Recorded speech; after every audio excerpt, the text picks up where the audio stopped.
Hey guys, welcome to Tabletop Sydney. We're still in lockdown, as you can clearly tell by this terrible haircut, or lack thereof. And we've been doing a few battle reports. My lovely partner's been amazing in coming on the channel and playing some games with me. And that'll continue, most likely, until she gets sick of playing. Or until we get a lockdown. Hopefully that happens first. But for now, I figured we'd mix in a few tactics videos because they're a bit of fun to record, and I think there's been some requests for some. This video actually in particular was requested to me by a man named James. So James, you have suggested this one for me and I'm doing it. Here we are. But today's video is going to be on Kainan's Reapers, big Ossiarch Bonereaper Warband. I have had a lot of success with them, and looking at other players and battle reports and all sorts of things, people just don't seem to click with them and don't understand them. I'm not claiming to be the best player in the world at them, but a lot of people don't quite grasp how to play them properly, and they're quite complicated as well. So I figured I'd put this video together to go over some of their strengths, how to play them, and some tactics. To start it out, I expect you guys to understand how the warband works on a very basic level. You need to understand sort of the cards, how they work, how they inspire all those mechanics. If you've got that, then this video should help you. In the description is my current deck list. It is a work in progress. I think it's up to version 8 since the recent file list update. So, you know, it keeps evolving, as all decks should, as more cards come out and as the meta develops. But with this deck, I've had a lot of success both in my local scene as well as online on Vassal and Tabletop Simulator. So I think it's a well-rounded deck, and it should work for all of you against a variety of skilled opponents. Anyway, we're going to start here by talking about the warband and get into a lot of detail about it, so let's get right into it. The first thing I'm going to start with is the warband style. A lot of people think they're an aggro warband. I actually think they're a flex warband. I think that they're flex in that you play what your opponent isn't playing. For example, if I'm playing Kainan's and I'm playing as an aggro warband, I play it defensive passively. I like to sit on objectives and score passive glory and make them come to me. On the flip side, if I'm playing against a hold objective warband or something that has a very high ceiling of glory just in their glory cards, I'll play aggro. I'll go in and take them out. I think that they work best as a counter aggro warband. I think that if you are playing against something like here, we've got Morgox. I think if you're playing as in you're going forward and fighting them, I think they sort of fall apart very quickly because their 2-win fighters just die very quickly. If you make them sort of overextend for kills, then your counterpunch generally cleans up very well. The next thing we're going to talk about is deployment. Okay, so here I've sort of deployed a very basic one. We can worry not so much about objectives or anything. Actually, we'll worry about objectives. There's 2 things I like to do with my objectives is keep them close together. So when I place my 2, minimum distance, keep them together, because what I'm trying to do with my warband is to keep them nice and tightly packed. They have a lot of range 2 fighters. You've got Kainan and you've got Kenta, both range 2. So if they're sitting in the middle, then they have a wide range of what they can hit. So by generally keeping the objectives close together, it also means your fighters are working better together. Lethal hex is the last thing. Generally you want to put when you're fighting. I'm playing against Morgox here, like you can see. So I'm going to put the lethal hex somewhere, probably around here or maybe here. Let's say here for this sake. The idea is that it's so far away from my fighters, so I'm not really moving forward, that it's not getting used against me, but also it's in a position where these 2 fighters might be near, so I might be able to drive it back and get some free damage that way. The next thing you need to do is look at what your fighters do. It's very easy to look at Kainan and say, yeah, he's very good, you want to keep him alive, but the Mortec are a bit harder to distinguish. I'm going to break it down pretty simply for you. After playing for a while, Kenta is your second best Mortec, keep him alive. And your third best is Hakor. 2 damage base, nothing to worry about the supports to get the extra damage, is very good in the early rounds. In the later rounds, the 2 shielded ones do turn on a little bit once they inspire because they get 2 shields, but generally they're dead by then. And Nohem is your archer, 1 damage, it's okay, it's situational, I would call him. He's not reliable at all. It's good to get 3 damage poke, he can help score some objectives that way. If I'm choosing out of my Mortec, let's say here, I would actually let these 3 Mortec die to keep these 2 alive. These 2 work very well with upgrades, and late game they turn into beasts.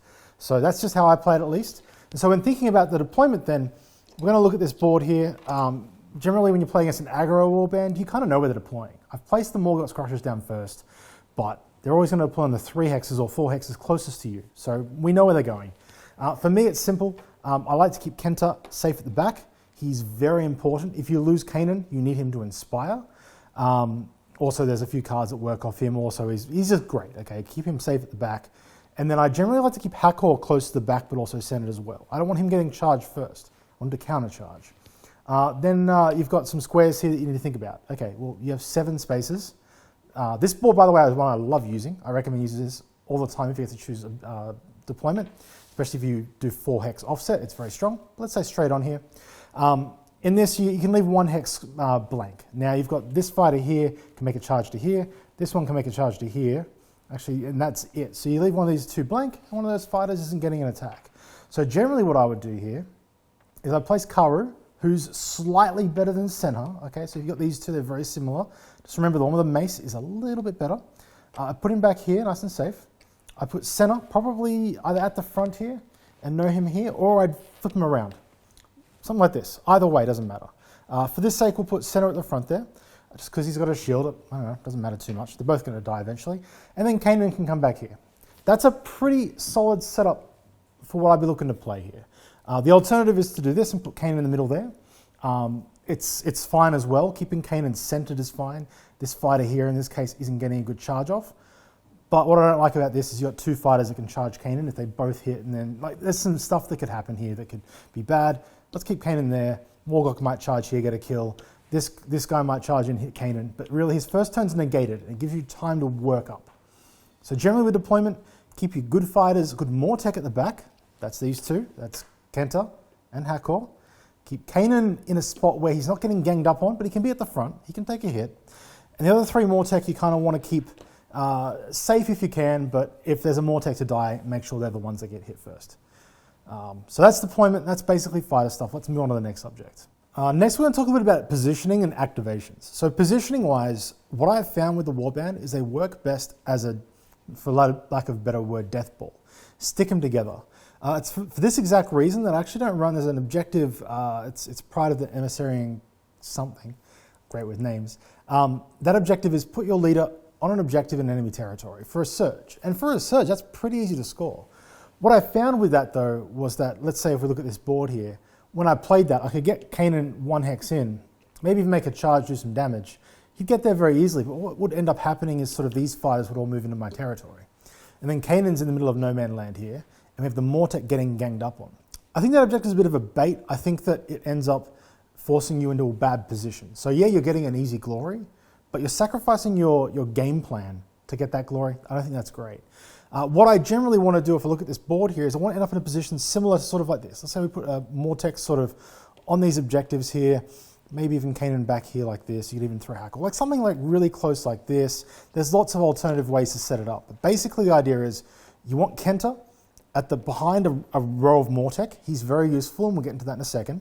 And Kainan's sort of in striking range as well. He might actually be better here. That way, if someone comes charging in here, kills Nohem, Kainan's in range to just wail on him for a few turns. That's kind of putting them in a position where, yeah, they can charge and get a kill and score some of their objectives, especially when they're playing aggro, but then they're putting themselves in a position where Kainan's able to counterattack. If Kainan is over here, then these Orc fighters, a good player will come charging down this side, and then Kainan has to either move and attack or has to charge in.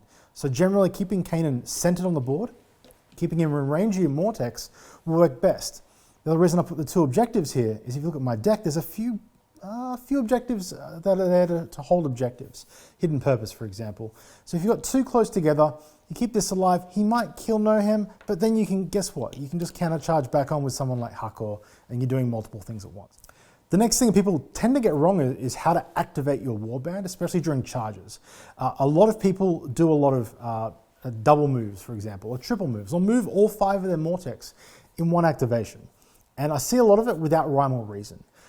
Generally, you got to think about your whole round. You get 4 activations each round. And if you spend 1 activation doing all of your Mortek, then Kainan gets 1 activation, you've got 2 spare. You're not doing that much.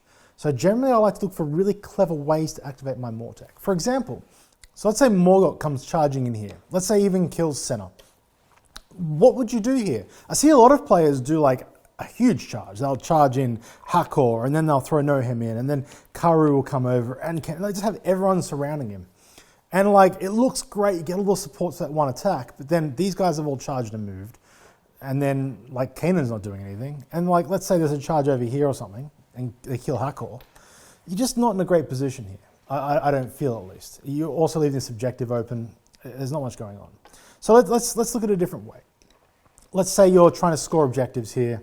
Obviously, it depends on your upgrades and stuff like that as well. He's dead, he got killed. In this case, oops, I've got to remember my board position. There we go. In this case, with Morgok, there's a few options you have here. One is obviously he's 1 hex away from Kainan. So how do we get him into Kainan? Well, we can do something like this. We can charge Hakor into the objective here. And maybe we do throw Nohem in probably here, just as a support. You've got to remember, if you push him too far forward, you're putting him in charge range of the other guys that are coming. Maybe there's a 4th guy here, so we don't want to put him here. Do a charge, drive him back, and suddenly Kainan gets free attacks. The supporting fighter makes the attack more reliable. That's the goal of it there. Yeah, you can try and fish for Natterite, but even with double supports, Natterite isn't reliable. You're still relying on rolling certain sides of a dice. If you roll nothing but hammers and crits, yeah, you hit, but you're doing 1 damage. So don't stress about trying to focus on Natterite. Think of it as a nice bonus. But focus on getting the supports in there because they're free and pushing them into here, and then Kainan gets an activation. And then maybe, then you got to worry about the other Mortek. And with the other Mortek, you can then do a charge with Kara in there if you need to, and Kenta can come in. Suddenly you've got this nice ball that we were talking about earlier. Instead of your fighters being over here, they're more centered. Obviously, the other thing is, if you fail the charge and it doesn't do any damage, you can then still charge up more people in to support that if you need to. If you can start reacting to your fights. So you've still got Kenta and Karu here. If that fails, okay, what options have you got? Well, you can charge Kenta in here. Maybe he charges over to here. And then you have double supports, and you're more likely to get that drive back, and Kainan can still attack. So you don't have to commit everything to one attack. You can wait for your activations. I recommend doing that. Something that smart players will tend to do is they'll throw something like counter charge in to break up your charge cycle. And honestly, I've seen a lot of players feel like it's a big gotcha. I interrupted your movement in there, but it's not actually that big a deal. You just sort of delay what you do. In this scenario, I've charged Hakor in there, and that's why I recommend charging in the good fighter for the attack. He counter charges, let's say, maybe you can throw this guy in. You still get your attack. It's fine. He might get a fighter in range, he might die, but I've never seen counter charge end a game. So, and the other thing is they only get one of them. So once they've used counter charge, you can be a little bit more greedy with how you move your fighters around. You can look for those great setups and make that work. But don't try and play around counter charge would be my recommendation. If it's a 4th activation and you need an objective, sometimes maybe you might think, I can charge there and I can move on there with the move. I'd just charge onto the objective. Just don't risk it in that case. But once they've played counter charge, they've got no more tricks up their sleeve, and it's fine. So don't stress about that card too much. Also remember cards like Blindside, they don't actually eat up the window for movement. So don't stress too much about other cards, and make sure you read the card that they're playing. They might claim that, this interrupts your movement, but if it's during an attack action, it actually doesn't. So read the card, understand your reaction windows, because sometimes players will come in with incorrect information and try and claim something that will hurt your game, when in reality it doesn't work like that. If you're looking at my list, you probably noticed I do have counter charge and blindside in there. It seems a little redundant given that you can do it generally with your own fighters, but they do work on enemy attacks as well. So it's good for getting the supports in to keep them alive. Sometimes they do die anyway, in which case you've got a fighter there ready to attack. So, or you have a support ready to charge someone else in. So I think they're really good for repositioning. Keep in mind, blindside especially can happen during your own activation as well as your opponent's attack action. So you can use it on your side. So if they play counter charge, that's fine. You can still play blindside and move a fighter in that you need to. Kind of counters it in a way there. So a few little tricks there. The ploys obviously are very tricky in my deck, so keep an eye on those if you want to use it. I do love center retention. I think that it's used on enemy fighters, friendly fighters, all sorts of things to keep things really easy. And I think when you're trying to death ball with Kainan, especially in the middle, being able to pull someone closer to him is very handy. So keep an eye on those cards for sure. Something I do love in this warband that makes it really amazing is multiple attacks. And what I mean by that is sort of 2 cards in my deck, Jealous Defense and Unnerving Synchrony. There's actually some really clever ways to make them work really well together, actually. But generally with Unnerving Synchrony, if you haven't played it before, lets a Mortek fighter, and I generally almost always put this on Kenta, because he's got a range to attack, which means his range of getting this is much bigger, that is adjacent to an enemy gets a free attack. What I really love about it, for example, if we look at this example here, we've got Morgok come in, he's killed poor little Senna. If I do, let's say, a charge with Hakor, and Kent just got the upgrade, charge with no ham on the objective, and then Kent just goes behind there like that. That's a nice little, cute little setup. It has used a lot of my fighters, but that's okay, we've got a plan. Hakor gets his attack, cool, does a bit of damage maybe, and then Kenta here can react with Unnerving Synchrony and get another attack with double support. That's really cool. If you then have Jealous Defense in the power step, you can then play that. Get an attack with no hem, with 1 support, that's pretty good. and then can react to that attack with Kenta's Unnerving Synchrony. So that card in particular has some really cool chain options. It makes you think very differently about your activation. Also, because it's an upgrade, you can put it down before your activation. Generally, I will keep it in my hand until I'm about to use it in some way. Hopefully that gets me a big lead. But generally, once an opponent sees that upgrade go down, they'll generally look at that fighter, home in, and say, I'm going to kill you. So keep that in mind. Save it until you need to use it and get those free attacks. That card is almost a must include in OBR decks. Keep an eye on your Mortek though. They do a lot of damage. You can kill with them probably one big fighter or two medium to small fighters around if you play them correctly, but they do die very quickly as well. They do bleed glory. The last point I'm going to make is around Bone Tithe, and also as a result of that, Inspiring. Obviously, there are a lot of cards in the Warband that refer to Bone Tithe in one way. Some of them help you gain Bone Tithe, and some help you spend it. If you look at my deck, I include none of those cards, and quite frankly, that's because I think the fighters don't need to inspire to win the game. Obviously, they will naturally inspire at a point in the game. I find it's usually either midway to end of round 2, sometimes start of round 3 on a bad game. That does naturally inspire by itself. But the cards that are generally, oh, you get 2 Bone Tithe or you get full rerolls, your opponent's always going to pick the one that you don't want. If it's early in the game, you play that, you're thinking, I get 2 Bone Tithe, I'll inspire, he'll give you the rerolls, you'll make a charge with a Mortek, and then you'll do 1 damage. That's not much. And then later in the game, when you, it'd be great to have rerolls on this buffed up Mortek that can do 4 damage to him, and he'll give you 2 Bone Tithe, and you'll go from 4 to 6, and you'll be like, well, that's useless. So those cards I don't generally like. The other card that I've seen people run is the upgrade for Kenta, where he gets Bone Tithe if you go into enemy territory. I think it's Bone Tithe or Glory from memory, but no player is going to give you the Glory. Same reason as the Kainan objective on why I don't run that one, and that's because it's putting Kenta in a position I don't want him to be in. Against, hold objective warbands, maybe he'll be up there naturally. But generally I'm sitting back and I'm building my castle that we spoke about here, where we're keeping Kainan and Kenta safe. Suddenly if Kenta's up here, he's going to die. Someone's going to charge him and kill him. And he's more, for 1 Bone Tithe, he's more useful as a fighter on the battlefield. Getting those Unnerving Synchrony free attacks, 2 range with Nadarite, he's a very good fighter. He's probably one of your best even. So for the same reason as Kainan's objective for charging him in enemy territory, I don't run that at all either. I think Bone Tithe's nice, but let's just focus on the other stuff that's great about the Warband, the Nadarite and the double moves, or the multi-moves. The other part is spending those Bone Tithe. Once you inspire, you generally don't need them anymore. You want to get rid of them. So what I find is the best way to use them is just on Kainan. A lot of the cards that use them aren't reliable. You don't draw them at the right times. But the Kainan ones are built in. Once he inspires, he can spend 2 tithe to get an extra move, extra damage, or extra dice. And I think 99% of the time, I'll do it for extra dice. Usually he's doing 4 damage inspired with a single hit, because it only works on his single attack. He can get +1 damage pretty easily. There's a few options in the deck for that. So if something needs more than 5 damage to kill, yeah, I don't know if I think I need the dice to hit him as well, because he's probably got a bunch of defense on him. He's probably buffed up with 10 upgrades, let's say. And the move's nice, but generally Kainan's sitting back. Sometimes I think the move's the second one you use situationally. Maybe you need to make a mad dive and model on an objective across the battlefield. But generally that's how I use it. So I hope this has been useful. Just some tactics and stuff I've gone over that have helped me win quite a bit actually with Ossiarch Bonereapers. As a result, obviously our group thinks they're one of the best warbands in the game. A lot of other groups don't think they're the best, and I think it's generally because no one's really figured them out properly yet in those regions. But I think they definitely are top tier. They can stand up to the best. Even the heavy aggro warbands need to really make 5 successful attacks in a row to make a dent into them. Otherwise, they do really well. Yeah, they do bleed glory if the little guys die, but you can play around that. You can hold back, you can group up and counterattack as well. Anyway, hope you liked the video. If you want to suggest a video, please let me know as well in the comments.